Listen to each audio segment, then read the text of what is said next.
Good morning everyone. Welcome back to our online class again. In the last class we have discussed about the different aspects of our transportation and communication. Basically the four means of transportation: airways, waterways, roadways, railways and pipelines. A new term was there और a new introduction was there कि pipeline हमारा नया था transportation में, liquid के transportation के लिए. अब हमने उसके बाद कम्युनिकेशन का पढ़ा कि मास कम्युनिकेशन और अगर हम पर्सनल कम्युनिकेशन की बात करें उस फैसिलिटीज में भी सुधार हुआ है. अब हमारे पास जो नेक्स्ट टॉपिक है वो है इंटरनेशनल ट्रेड. अब सबसे पहले तो we must know what is trade. Trade है क्या? The exchange of goods between people, states और कंट्रीज. चीजों का आदान प्रदान लोगों के बीच में, राज्यों के बीच में और कई देशों के बीच में क्या है? ट्रेड है. And where the trade took place. और ये ट्रेड, ये व्यापार, ये एक्सचेंज होता कहां है? In market. ये होता कहां है? मार्केट के अंदर. If there is trade between two countries और more than two countries, it is called international trade.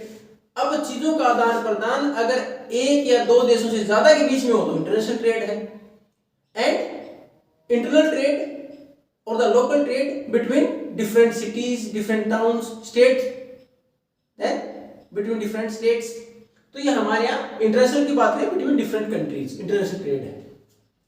और अगर इंटरनेशनल ट्रेड की बात करें तो आज के समय में it is an index of economic prosperity, कि आपका व्यापार कितना है दूसरे देशों के साथ. ये दर्शाता है कि how developed our country is, कि हमारा देश कितना डेवलप्ड है. किस पर डिपेंड करेगा? कि इंटरनेशनल ट्रेड में किस जगह खड़े हैं हम. What amount of international trade we are doing. अब इसमें भी हमारे पास अगर ट्रेड की बात करें, इंटरनेशनल ट्रेड की बात करें, तो इसमें दो चीजें आती हैं कि हम किस प्रकार ट्रेड में आगे बढ़ रहे हैं, हम किस स्थिति में हैं, कैसी पोजीशन है हमारी. तो वो हमारा दर्शाता है किसी द्वारा? ट्रेड बैलेंस के द्वारा. अब हमें पता चलना चाहिए व्हाट इज ट्रेड बैलेंस. अब सबसे पहले तो आज के समय में no country can survive at its own. कोई भी देश ऐसा नहीं है खुद से जरूरतें सारी पूरी कर लेता हो. इतने संसाधन है. There are different resources which we require daily, जो कि प्रत्येक देश को रोजाना चाहिए. Either in the defence, in agriculture, in railways, in transportation, different modes of transportation etcetera.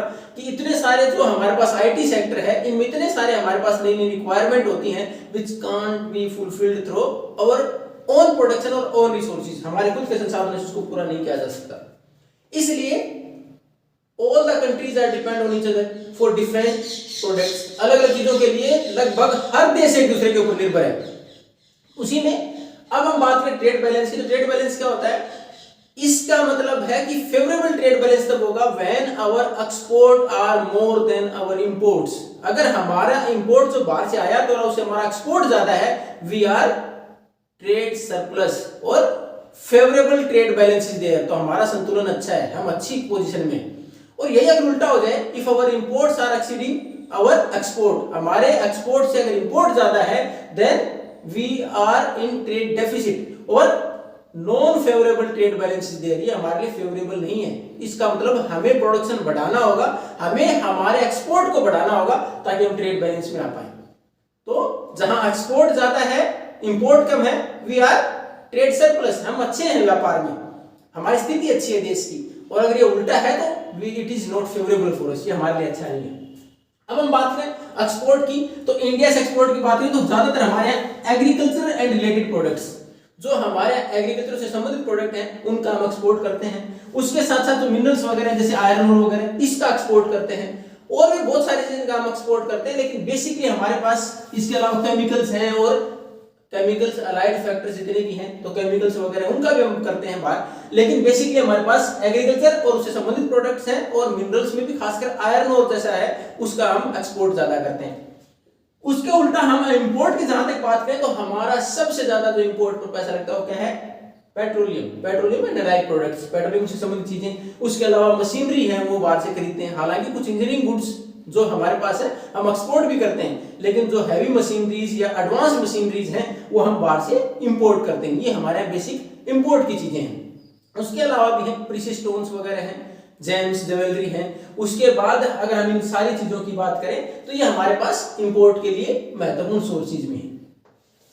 अब हमारे पास ये तो था ट्रेड, कि ट्रेड, इंटरनेशनल ट्रेड है क्या, ट्रेड बैलेंस क्या है, और किस प्रकार महत्वपूर्ण। पिछले 15 साल में बहुत ज्यादा बदलाव हुआ है ट्रेड में, और वो किसकी वजह से हुआ है? Because of the information technology, कि हमारे पास बहुत जल्दी इंफॉर्मेशन पास हो जाती है, उसकी वजह से हमारे ट्रेड को बढ़त मिली है। तो पिछले 15 साल में बहुत ज्यादा विस्तार हुआ है इंटरनेशनल ट्रेड का।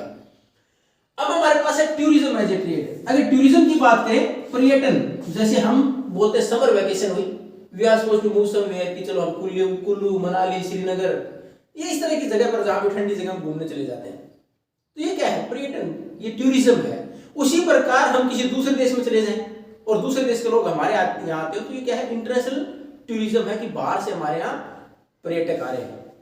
अब उसी में ये ट्रेड के तौर पर हम कैसे लेते हैं कि देखो किस प्रकार हमारे यहाँ इससे आमदनी बढ़ती है। फॉरेन एक्सचेंज, विदेशी विनिमय, यानी दूसरे देशों की हमारे पास करेंसीज आती है। इसका एक एग्जांपल 2004 में हमारे यहाँ 21,828 करोड़ की फॉरेन एक्सचेंज आई, just due to tourism only. केवल इस पर्यटन से हमारे यहाँ इतनी आमदनी हुई। और इसमें भी देखो आप, लगभग हर साल भारत में 25 से 26 लाख लोग बाहर से विजिट करते हैं, टूरिज्म के लिए आते हैं भारत में। और इसमें ज्यादातर किसके लिए? Heritage tourism, eco tourism, medical tourism, तो ये सारे हमारे यहाँ अलग अलग जो सुविधाएं हैं उसके अनुसार कल्चरल टूरिज्म, तो ये सारे इसके लिए हमारे यहाँ घूमने आते हैं लोग। अब उसमें इसका हमें बेनिफिट क्या मिलता है? More than 15 million people are directly और indirectly engaged in tourism industry. हमारे यहाँ लगभग 1.5 करोड़ लोग सीधे या अप्रत्यक्ष तौर पर इससे जुड़े हुए इस इंडस्ट्री से। देखो इसमें इसका बेनिफिट और क्या है कि हमारी कल्चर को लोग ज्यादा अच्छे समझ पाते हैं। It also unite the whole country, ये हमारे पूरे देश को एकता के सूत्र में बांधता है कि हमारे यहाँ जो भी बाहर से विजिटर आएगा उसके लिए जो गाइड होंगे वो भारत के अलग अलग हिस्सों में लोगों को घुमाएंगे, उसकी जानकारी देंगे। उसके साथ साथ हमारा जो लोकल हैंडीक्राफ्ट है उसको एक बूस्ट मिलता है। जैसे हमारे यहाँ क्या अलग चीजें बनती हैं, वहां की चीजें बाहर जाके वो व्यक्ति यहाँ से खरीदेगा, दूसरी जगह बताएगा, तो उसको भी एक अलग बूस्ट मिलता है। और हमारी संस्कृति को समझने में बाकी देशों को भी सहायता मिलती है। उसके साथ हेरिटेज टूरिज्म की बात करें, हमारी पुरानी धरोहर है उनके बारे में लोग देखने आते हैं कि किस प्रकार बनाई है, क्या आर्किटेक्चर स्टाइल है उसका। अब हमारे इस प्रकार इसमें कितने सारे लोगों का, यानी जो लोकल हैंडीक्राफ्ट डेवलप करने वाले लोगों को रोजगार मिला हुआ, गाइड का काम करने वाले लोगों को भी रोजगार मिला, और ट्रांसपोर्टेशन को भी एक अलग से हमारे पास बूस्ट मिलता है। इसमें उन लोग जगह तक हमारा ट्रांसपोर्टेशन और बढ़ाया जा सकता है। और हमारे इसके स्कोप और भी ज्यादा है, हमारे इसके स्कोप और भी ज्यादा है। नॉर्थ ईस्टर्न स्टेट्स जो हमारे उत्तर पूर्वी के राज्य हैं, हिमालयन रीजन है, उसके अंदर टूरिज्म को और डेवलप किया जा सकता है और इस इंडस्ट्री को और ज्यादा आगे बढ़ाया जा सकता है। ये था हमारा lesson, life line of the Indian economy. If you in doubt then you can ask. Thank you and have a nice day.